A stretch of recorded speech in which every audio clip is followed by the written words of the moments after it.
11 degree 32 minute നോർത്തും 74 degree 37 ഈസ്റ്റുമാണ്. ഈ 269 metre നീളമുള്ള വാൻഹൈ 503 എന്ന് പറയുന്ന കപ്പലിൽ അതിൻ്റെ ചരക്കുകളിൽ 4 ടൈപ്പിലുള്ള ഡേഞ്ചറസ് ഗുഡ്സ് ഉണ്ട്. സാധാരണ എല്ലാ കണ്ടെയ്നറുകളിലും കപ്പലുകളിലും ഇങ്ങനെയുള്ള ഡേഞ്ചറസ് ഗുഡ്സുകൾ ഉണ്ടാവും. അതിന് ക്ലാസ് 3, ക്ലാസ് 4.1, 4.2, അതേപോലെ തന്നെ 6.1 ആണ്. പൊതുജനങ്ങളുടെ അറിവിലേക്കായി പറയുകയാണെങ്കിൽ ക്ലാസ് 3 എന്ന് പറയുന്നത് IMDG എന്ന് പറയുന്നത് ഇൻ്റർനാഷണൽ മാരിടൈം ഡേഞ്ചറസ് ഗുഡ്സ് ആണ്.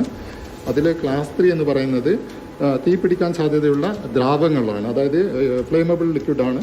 അതേപോലെ ക്ലാസ് 4.1 എന്ന് പറയുന്നത് ഫ്ലെയിമബിൾ സോളിഡാണ്, അതായത് തീപിടിക്കാൻ സാധ്യതയുള്ള ഖരവസ്തുക്കളാണ്. തനിയെ തീപിടിക്കാനുള്ള സാധ്യതയുള്ള വസ്തുക്കളാണ് ചെയ്യുന്ന സബ്സ്റ്റൻസ്.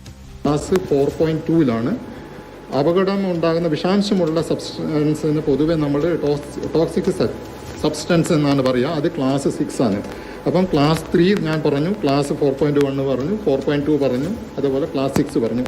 അപ്പോൾ ഈ മൊത്തം കണ്ടെയ്നറുകളിൽ ഈ പറഞ്ഞ 4 ടൈപ്പ് കാർഗോസും കൂടി ഉണ്ട്. അപ്പം ഈ IMDG കാർഗോസിന് ഡേഞ്ചറസ് ഗുഡ്സ് കാർഗോ എന്നാണ് പറയുന്നത്. നമ്മൾ കേരള മാരിടൈം ബോർഡ് ചെയർമാനും അതേപോലെ തന്നെ കേരള മാരിടൈം ബോർഡിൻ്റെ ചീഫ് എക്സിക്യൂട്ടീവ് ഓഫീസറും ഡെപ്യൂട്ടി ഡയറക്ടർ റിപ്പോർട്ടും അതേപോലെ തന്നെ അഴികളുള്ള ഉദ്യോഗസ്ഥരും എല്ലാം തന്നെ കോസ്റ്റ് ഗാർഡുമായിട്ട് നമ്മൾ ഈ രക്ഷാപ്രവർത്തനങ്ങൾ നമ്മൾ വീക്ഷിച്ച് വരികയാണ്. അപ്പം പ്രധാനമായിട്ടും നമ്മൾ പ്രതീക്ഷിക്കുന്നത് എന്താണെന്ന് വെച്ചാൽ കോസ്റ്റ് ഗാർഡുമായിട്ട് പ്രതീക്ഷിക്കുന്നതെന്ന് വെച്ചാൽ ഏറ്റവും അടുത്തുള്ള കോസ്റ്റ് ഗാർഡ് സ്റ്റേഷൻ അത് ബേപ്പൂരാണ്. അപ്പം ബേപ്പൂർ നമ്മൾക്ക് കേരള മാരിടൈം ബോർഡിൻ്റെ പോർട്ടുണ്ട്. അപ്പോൾ എല്ലാവിധ സൗകര്യങ്ങൾക്കും വേണ്ടിയിട്ട് നമ്മൾ ബേപ്പൂർ പോർട്ടിനെ റെഡിയാക്കുകയാണ്. അല്ല, ഏറ്റവും അത് നിയറസ്റ്റ് ഈ കോസ്റ്റ് ഗാർഡിൻ്റെ സ്റ്റേഷൻ എന്ന് പറയുന്നത് ബേപ്പൂരാണ്. അപ്പം കോസ്റ്റ് ഗാർഡിനെ സംബന്ധിച്ച് ഓപ്പറേഷൻ ചെയ്യാനും കപ്പലുകൾ പെട്ടെന്ന് അവിടെ തിരിച്ചെത്താനും അവർക്ക് വേണ്ടിയുള്ള എല്ലാ സപ്പോർട്ടും ബേപ്പൂർ വെച്ചിട്ടാണ് നമ്മൾ കൊടുക്കുന്നതാണ് ധാരണയായിട്ടുള്ളത്. ബേപ്പൂർ സ്റ്റേഷൻ അതാണ് ബേപ്പൂരേക്കാണ് കൊണ്ടുവരിക. അതെ, ഡേഞ്ചറസ് കാർഗോ എന്ന് പറയുന്നത് ഒരു വർഗീകരണമാണ്. അത് വർഗീകരണം എന്ന് പറഞ്ഞാൽ സാധാരണ പൊതുവെ കപ്പൽ ഗതാഗതത്തിൽ ഇങ്ങനെയുള്ള അപകടകാരികളായിട്ടുള്ള കണ്ടെയ്നർ കൊണ്ടുപോകുമ്പോൾ എങ്ങനെയൊക്കെ പ്രിക്കോഷൻസ് എടുക്കണമെന്ന് പറഞ്ഞിട്ടുണ്ട്. അപ്പം അതിനുള്ള വർഗീകരണമാണ് നമ്മൾ ഇൻ്റർനാഷണൽ മാരിടൈം ഡേഞ്ചറസ് ഗുഡ്സ് എന്ന് പറയുന്ന കോഡിൽ IMDG കോഡ് പ്രകാരമാണ് അതുള്ളത്. ആ കോഡ് പ്രകാരം നമ്മൾ എന്തെന്ന് വെച്ചാൽ ഈ അപകടകരമായ രാസവസ്തുക്കളെ, കെമിക്കൽസിനെ, അപകടകരമായിട്ടുള്ള വസ്തുക്കളെ തരംതിരിച്ചിട്ടുണ്ട്. അതിനെയാണ് ക്ലാസ് എന്ന് പറയുന്നത്. അപ്പം ഈ കപ്പലുകൾ നമ്മൾ കിട്ടിയ റിപ്പോർട്ട് പ്രകാരം, പ്രാഥമിക റിപ്പോർട്ട് പ്രകാരം ക്ലാസ് 3, ക്ലാസ് 4.1, ക്ലാസ് 4.2, ക്ലാസ് 6.1 എന്നിവരുള്ള 4 തരത്തിലുള്ള ഡേഞ്ചറസ് ഗുഡ്സ് ഉണ്ട്. അപ്പം ഡേഞ്ചറസ് ഗുഡ്സ് എന്ന് പറയുന്നത് പേടിക്കൊന്നും വേണ്ട ആവശ്യമില്ല. കാരണം നമ്മളുടെ പെട്രോളും ഡീസലും ഒക്കെ എന്ന് പറഞ്ഞാൽ IMDGൻ്റെ പ്രകാരം എന്താണ് ഡേഞ്ചറസ് ഗുഡ്സ് ആണ്. അപ്പം ആ ഡേഞ്ചറസ് ഗുഡ്സിന് നമ്മൾ കപ്പലിൽ കൊണ്ടുപോകുന്ന അവസരത്തിന് ചില പ്രിക്കോഷൻസും കാര്യങ്ങളൊക്കെ നമ്മൾ പഠിക്കുന്നത് അത് സ്ഥിരീകരിച്ചിട്ടുണ്ട്. ആ സ്ഥിരീകരണ രാസവസ്തുവിൻ്റെ എല്ലാം ക്ലാസ് കിട്ടിയിട്ടുണ്ട്. ക്ലാസ് 3 ഉണ്ട്, ക്ലാസ് 4.1 ഉണ്ട്, ക്ലാസ് 4.2 ഉണ്ട്, 6 ഉണ്ട്. ഞാൻ ഒന്നും കൂടി പറയാം പൊതുജനങ്ങൾക്ക് വേണ്ടിയിട്ട്. ക്ലാസ് 3 എന്ന് പറയുന്നത് ഫ്ലെയിമബിൾ ലിക്വിഡാണ്, തീപിടിക്കാൻ സാധ്യതയുള്ള പെട്രോൾ, ഡീസൽ പോലുള്ള അങ്ങനെയുള്ള എന്തുമാകാം തീപിടിക്കാൻ സാധ്യതയുള്ള അതിനെ പൊതുവെ വർഗീകരിച്ചിരിക്കുന്നത് ക്ലാസ് 3 അതേപോലെ തന്നെ തീപിടിക്കാൻ സാധ്യതയുള്ള സോളിഡ് ഖരവസ്തുക്കൾ, തീപിടിക്കാൻ സാധ്യതയുള്ള ഖരവസ്തുക്കൾ നമ്മൾ ഫ്ലെയിമബിൾ സോളിഡ് 4.1 ക്ലാസിഫൈ ചെയ്തിട്ടുള്ളത്. ഏത് ഖരവസ്തുക്കൾ പരിശോധിച്ച് പറയാം. ഓക്കെ, അത് 4.2. കാരണം എന്ന് പറഞ്ഞാൽ ഈ അവസരത്തിൽ ഞാനൊരു ഗസ് പറയുന്നില്ല. കാരണം എന്ന് വെച്ചാൽ അത് ഡിക്ലെയർ ആയിട്ടില്ല. അല്ലല്ല, പൊതുവെ നമ്മളുള്ള ഇനീഷ്യൽ ഇൻഫോർമേഷൻസ് എല്ലാം എന്ന് പറഞ്ഞാൽ ക്ലാസ്സിലാണ് അറിയപ്പെടുക. എല്ലാം ക്ലാസ്സിലാണ് അറിയപ്പെടുക. അതിനുശേഷം ഫൈനൽ ഇൻഫോർമേഷൻ മാത്രമേ നമുക്ക് ഏത് type cargo. Class 3, class 4.1, 4.2 spontaneous combustion ഉണ്ടാക്കുന്ന തനിയെ പിടിക്കുന്ന രാസവസ്തുക്കൾ, അതേപോലെ 6 ടോക്സിക് വിഷാംശം ഉണ്ടാകുന്ന സബ്സ്റ്റൻസ്. അപ്പോൾ ഇങ്ങനെയുള്ള 4 തരത്തിലുള്ള ക്ലാസ്സിലുള്ള ഡേഞ്ചറസ് ഗുഡ്സ് ഈ കാർഗോയുടെ കൂടെ ഉണ്ട്. എല്ലാം അതാണെന്ന് ഞാൻ പറയുന്നില്ല. അപ്പോൾ ഇത് തന്നിട്ട് അത് ഏത് കപ്പലുകളിലും ഈ ഡേഞ്ചറസ് ഗുഡ്സ് കൊണ്ടുപോകും. നമ്മൾ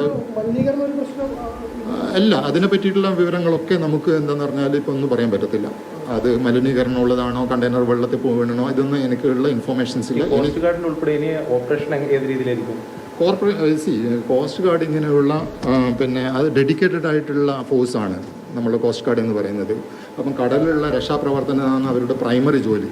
സെർച്ച് ആൻഡ് റെസ്ക്യൂ, അതേപോലെ തന്നെ മലിനീകരണം ഇല്ലാതാക്കുക, അതൊക്കെയാണ് നമ്മൾ കോസ്റ്റ് ഗാർഡിൻ്റെ പ്രൈമറി ജോലിയായിട്ടുള്ളത്. അപ്പം അതിൽ അവരുടെ വൈദഗ്ധ്യമുള്ളവരാണ്. അപ്പോൾ അതിലുള്ള അവരുടെ രക്ഷാപ്രവർത്തനങ്ങൾ അവർ നടത്താൻ പറ്റും. കോസ്റ്റ് ഗാർഡിന് അതിൻ്റേതായിട്ടുള്ള ഹെലികോപ്റ്ററും മറ്റും ഒക്കെ ഉണ്ട്. അപ്പോൾ അവർ ഏറ്റവും യോജിച്ച രീതിയിൽ സെർച്ച് ആൻഡ് റെസ്ക്യൂ അവർ പ്ലാൻ ചെയ്യും. സെർച്ച് ആൻഡ് റെസ്ക്യൂ പ്ലാൻ ചെയ്യും. അല്ല, അതൊക്കെ ഡിസ്ക്ലോസ് ചെയ്യുക ഡിഫൻസ് ആൻഡ് ഭാഗമാണ്. കോസ്റ്റ് ഗാർഡ് എന്ന് പറയുന്നത് ഡിഫൻസിൻ്റെ നാലാമത്തെ, ഡിഫൻസിൻ്റെ അണ്ടറിൽ വരുന്ന പാരാമിലിറ്ററിയാണ് കോസ്റ്റ് ഗാർഡ് ആണ്. അപ്പം കോസ്റ്റ് ഗാർഡ് ഇന്ത്യയിലുള്ള നാലാമത്തെ ഏറ്റവും വലിയ ഡിഫൻസ് ഫോഴ്സാണ്. അപ്പോൾ അവരുടെ ഓപ്പറേഷൻ ഒക്കെ എന്ന് പറഞ്ഞാൽ ഓപ്പറേഷൻ ടൈം സീക്രസി ആയിരിക്കും. കാര്യങ്ങൾ എത്ര വെസലുകൾ ഓപ്പറേറ്റ് ചെയ്തു, എന്ത് നമ്മൾക്ക് ആ കപ്പലിൽ 22 പേരുണ്ട് എന്നാണ്. നമ്മളുടെ ഫോഴ്സിന്റെ സ്ട്രെങ്ത് ഒന്നും നമുക്ക് ഡിസ്ക്ലോസ് ചെയ്യാൻ പറ്റത്തില്ല, അറിഞ്ഞാൽ പോലും ഡിസ്ക്ലോസ് ചെയ്യാൻ. അല്ലല്ല, അത് പിന്നെ കോസ്റ്റ് ഗാർഡിൻ്റെ ഇൻഫോർമേഷൻസ് അതൊന്നും വന്നിട്ടില്ല. അതൊക്കെ പിന്നെ ഷിപ്പ് മൊബിലൈസ് ആയിട്ട് ഡിപ്ലോയ് ചെയ്തിട്ടുള്ളത്.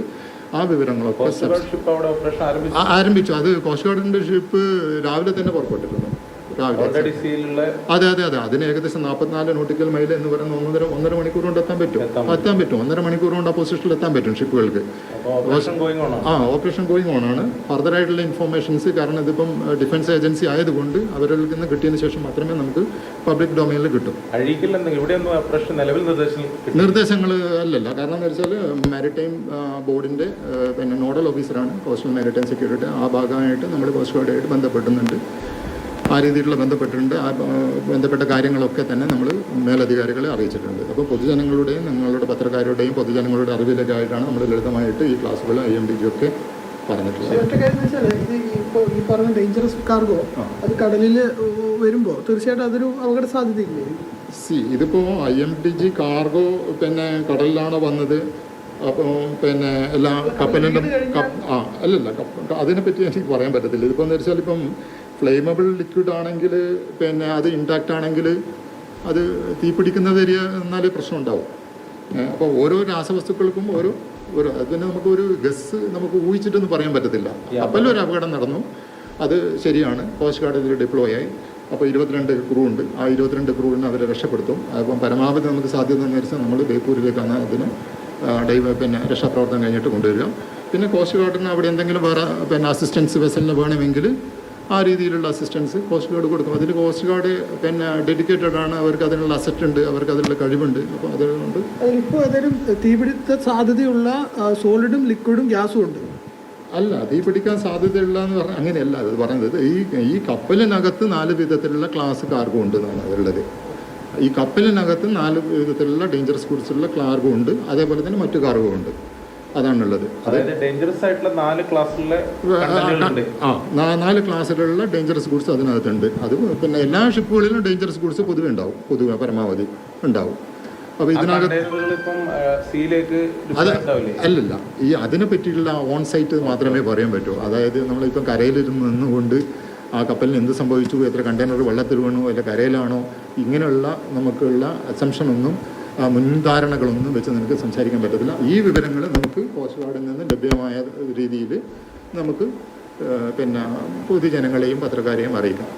ഉള്ള വിവരങ്ങൾ വെച്ചിട്ട് നമുക്ക് ഇത്ര മാത്രമേ ഷെയർ ചെയ്യാൻ പറ്റൂ. Thank you. ക്യാപ്റ്റൻ അരുൺകുമാർ, അദ്ദേഹം പോർട്ട് ഓഫീസറാണ് അഴീക്കൽ. അദ്ദേഹത്തിന്റെ വിശദീകരണമാണ് നമ്മൾ ഇപ്പോൾ കേട്ടത്. അതായത് 4 വിഭാഗത്തിൽപ്പെട്ട അപകടകരമായ വസ്തുക്കൾ, അത് ദ്രാവക രൂപത്തിലുമുണ്ട്, ഖരരൂപത്തിലുമുണ്ട് എന്നുള്ള വിവരമാണ് നമുക്കിപ്പോൾ സ്ഥിരീകരണമായി തന്നെ വരുന്നത്. തീ പിടിക്കാൻ സാധ്യതയുള്ള വസ്തുക്കൾ കപ്പലിൽ ഉണ്ട് എന്നുള്ളതാണ്. കപ്പലിൽ അപകടകരമായ വസ്തുക്കൾ ഉണ്ട് എന്നുള്ള വിവരമാണ് ഇപ്പോൾ ഒരു സ്ഥിരീകരണമായി വരുന്നത്. അതിൽ ജീവനക്കാർ 22 പേരുണ്ടായിരുന്നു. പക്ഷേ അവരുടെ വിവരങ്ങളൊക്കെ അതൊന്നും ഇപ്പോൾ ഇവിടെ നിന്ന് നൽകേണ്ടതല്ല, അതിന് കോസ്റ്റ് ഗാർഡാണ് നൽകേണ്ടത് എന്നുള്ള വിവരമാണ് നൽകുന്നത്. എന്നാലും തീ പിടിക്കാൻ സാധ്യതയുള്ള വസ്തുക്കൾ ഈ കപ്പലിലുണ്ടായിരുന്നു, അപകടകരമായ വസ്തുക്കൾ കപ്പലിലുണ്ടായിരുന്നു എന്നുള്ള വിവരമാണ് നമുക്ക് നൽകുന്നത്.